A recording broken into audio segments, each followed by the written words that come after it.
I'm an Australian guy living here in beautiful Belarus, and I recently had a question put to me in the comment section of one of my videos. Ben, is Belarus a good place to retire? So I want to run through that and explain some of the basics to you about potentially retiring here.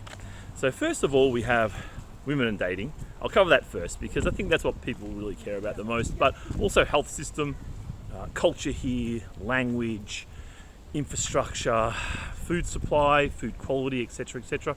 I'll run through these. Anything else that comes to my mind, I'll spit that out as well. But firstly, let's talk about the dating situation. And this is why I really want to answer this question, because if you're a guy around, say, 55, and I say 55 because if you got your stuff together, you're going to retire probably by this age, right? If you're someone who is focused on saving money, investment, whatever, you'll be pretty good by that age, right? So I'm going to assume you're around 55, maybe 60, even 65 possibly. I would say as a 55-year-old man, this might be the best place in the world to come.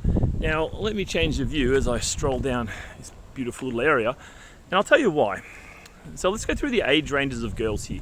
You've got the girls at university, and there's so many of these floating around in your kind of 18 to 21 kind of range. They're absolutely everywhere. But to be honest, most of them are pretty indifferent towards men. They've really been raised to focus on study and work, and men are a pretty low priority for them unless there's a fair bit of social pressure on them. And some of this pressure to get married early thing, it still exists here a little bit, but of course, as you would imagine, it's pretty much dying off pretty quickly. As for the girls a bit older than that, let's say 23 to 30, they tend to be either married or they leave because, Belarus is a post-Soviet country, and one thing you'll know about post-Soviet countries is they have this massive inferiority complex. They've got no idea that their society is actually pretty good in the scheme of things, right? But just culturally, they have this belief that life's so much better outside, and it's like a goal to leave the place. Yeah. So if a girl's fairly capable in terms of the money she can earn and her profession and so forth, if she's fairly capable, then what you find is she's pretty keen to bail. Yeah, at least for a few years. And some of them do come back, but also a lot of them don't. So you've got not a lot of girls, kind of 20, let's say 24 to 32 in this range. This is not a lot here. So as a 55-year-old, you probably don't care too much, or a 65-year-old, you probably don't care too much about that. But what you do have is an incredible number of women, kind of 35 plus, 35 to 40, 35 to 45, usually single mums, and there's just a glut of them. There's so many of these women here that if you're a guy who's just vaguely interesting, vaguely desirable in any way, you can come here and find an incredible girlfriend or incredible wife. Again, it's just the economics of it. It's crazy. Most guys that come here that are, say, 40 or less, don't really want to date these girls, right? They're not very popular amongst these guys. But I think if you're around, as I say, 50 or older, 55 or older, this is a great choice. Let me run through a few reasons why. Especially if she got married young. So let's say she got married young at, say, 20, and then she had 1 or 2 kids. She stuck it out to about 35, which is a reasonable go of it here. I mean, this place is pretty pro-divorce, to be really brutally frank about it. It's pretty pro-divorce. They have divorce parties when people get divorced here. So it's not exactly a quote-unquote traditional country. People have this fantasy that these post-Soviet Union countries are quote-unquote conservative or traditional. It's a lot of BS.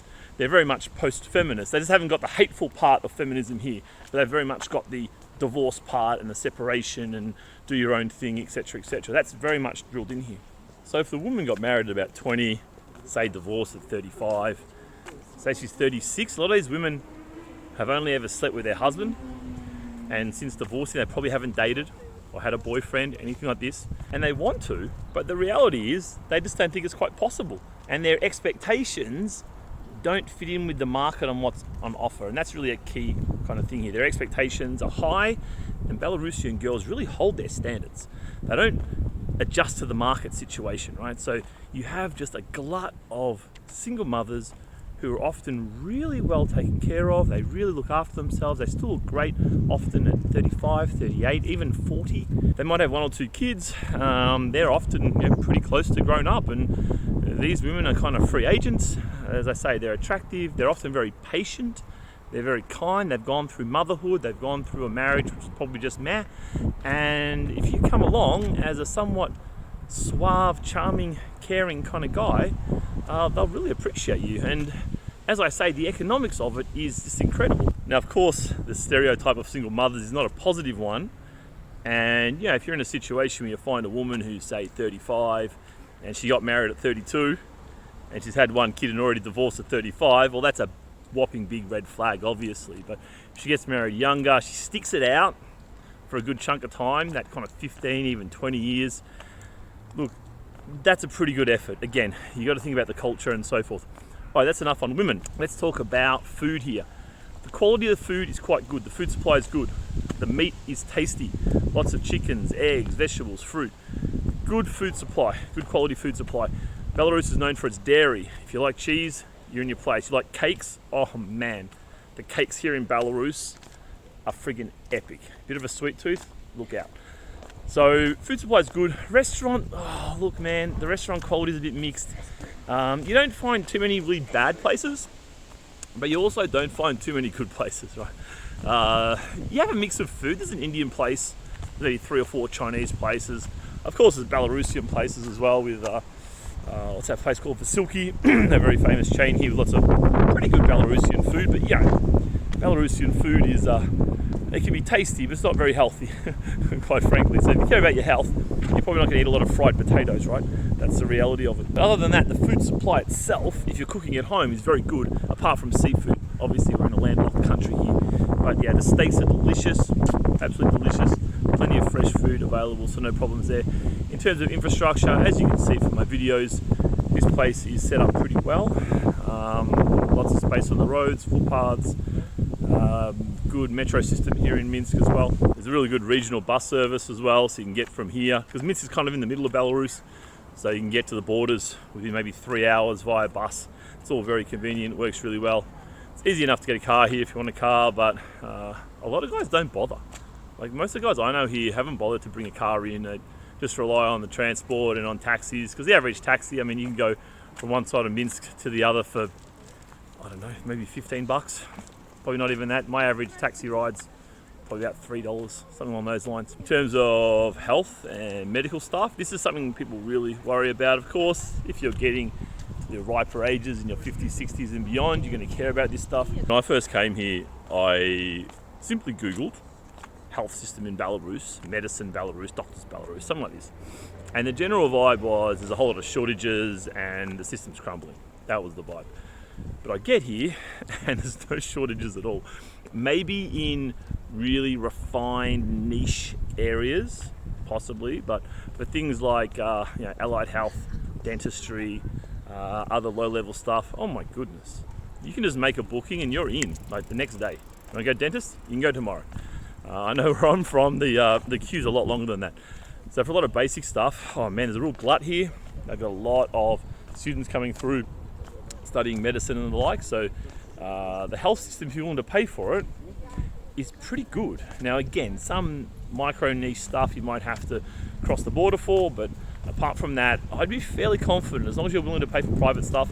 Public might be okay too, but my experience with the private system, it's very efficient, it's very fast, and because Belarusians have quite a high level of integrity, generally speaking, they don't screw you over, right? Because if you go to a doctor, you trust them, right? So they can say whatever they want. If they want to say that you need an operation, well, you do, right? Who are you to say you don't? But here, my experiences have been that they really haven't tried to milk me at all. They've dealt with me on the day. Things have been straightforward. The dentist didn't say, oh, you need this, you need that. Just like, oh yeah, pretty good. You're in good nick there. You don't need any fillings. Have a nice day. Other things I've had done, same kind of thing. I was in a position where they could have really screwed me over. They could have had supplier-induced demand. If you're an economist, which I obviously am, the idea that the supplier can create demand from you by recommending things you don't need. This doesn't seem to happen much. Now, I have heard some bad stories here as well. Don't get me wrong, but typically, if you're having one go at it, it's probably going to go pretty well. But as I say, I have heard bad stories too, but on balance, there's definitely net positive stories here in terms of health. All right, crime and safety. Crime and safety. At a low level, at a street crime level, there's pretty much no street crime. Like, you could probably leave your wallet sitting on the pavement, come back in an hour and it's probably still there. I'm not joking. The chance of seeing or experiencing petty crime, street crime, is so close to zero, it may as well be zero. Like, I've never heard of anything. I've heard of one story in my time here. And remember, I am a hub here, right? I have my channel. I'm a very social, chatty kind of guy. I know a lot of people and I hear a lot of stories. And when it comes to crime, I've pretty much heard none at a low level, at a street crime level, right? Except for one story, and this was in a bar. What happened was one girl stole another girl's phone, which just doesn't happen here. I mean, here, right, when people go outside for a cigarette, they leave their drinks and purses and wallets and phones inside, unattended, right? It's a very high trust culture. Now, of course, what comes with the high trust culture is if you break that trust, you're in a lot of trouble. So this girl who stole the phone, so the girl comes back, my phone's gone, the barman straight away goes, locks the door, all right, where's the phone? Call the phone, find the girl that had stolen the phone and said, so what's up? What's this about? Calls the police. The girl, could you believe, the girl got 3 years prison. This is all hearsay, of course. I don't know for a fact, but this is a hearsay. So what you have is a very, as I say, high trust society. It's a place where you can trust people, literally, and people are honest and have integrity for the most part.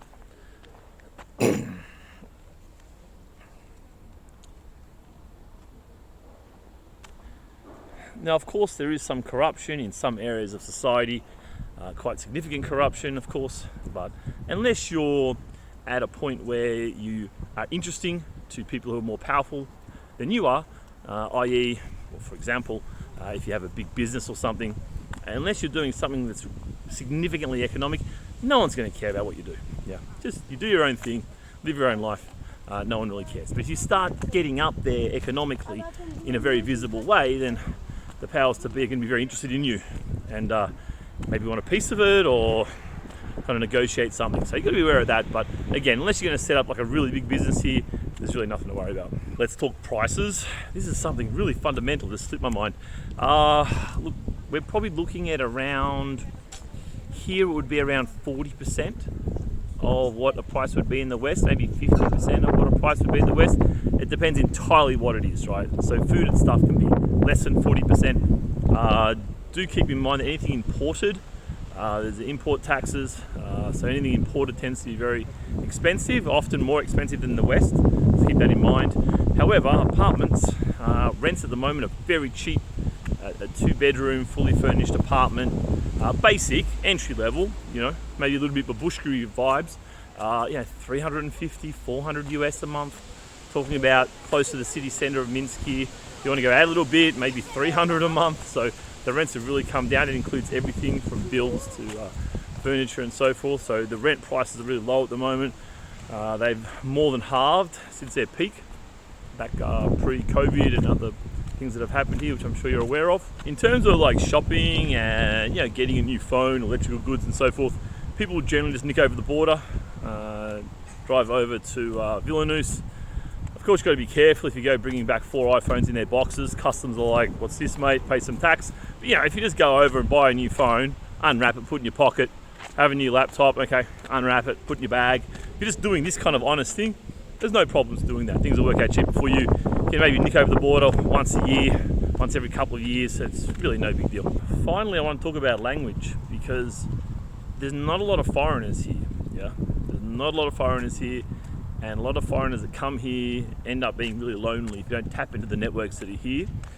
I've met guys that have been here. This guy the other day, I was filming and I saw him just kind of loitering in behind me there. I've got a bit of a sense of this stuff now because often young people want to come behind me and kind of wave and muck around and stuff. So I'm kind of aware of them doing that. This older guy, European looking guy, he was kind of like loitering there when I was filming. So I just did a cut and then just addressed him and said, what's going on, man? How are you? Whatever. And we started chatting. And he'd been here for 6 years as a Belarusian girlfriend, kid with a Belarusian girlfriend or wife. And he hasn't got a single friend here. And he doesn't speak Russian. So it's very difficult for him to communicate with anybody. And I can't imagine what a horrible existence that must be, to be such a loner. But if that's your personality, well then That's fine, I guess, but if that's your personality, well, you can live anywhere, mate. You know, if you're not going to talk to anyone, just live in a village in your own country. Why bother coming here? So I really would suggest to you that you learn Russian, at least a few hundred words, a few hundred basic words, just to get you around the market, you know, in taxis, on the metro, you need to find something, just the basics of communication. It's a few hundred words.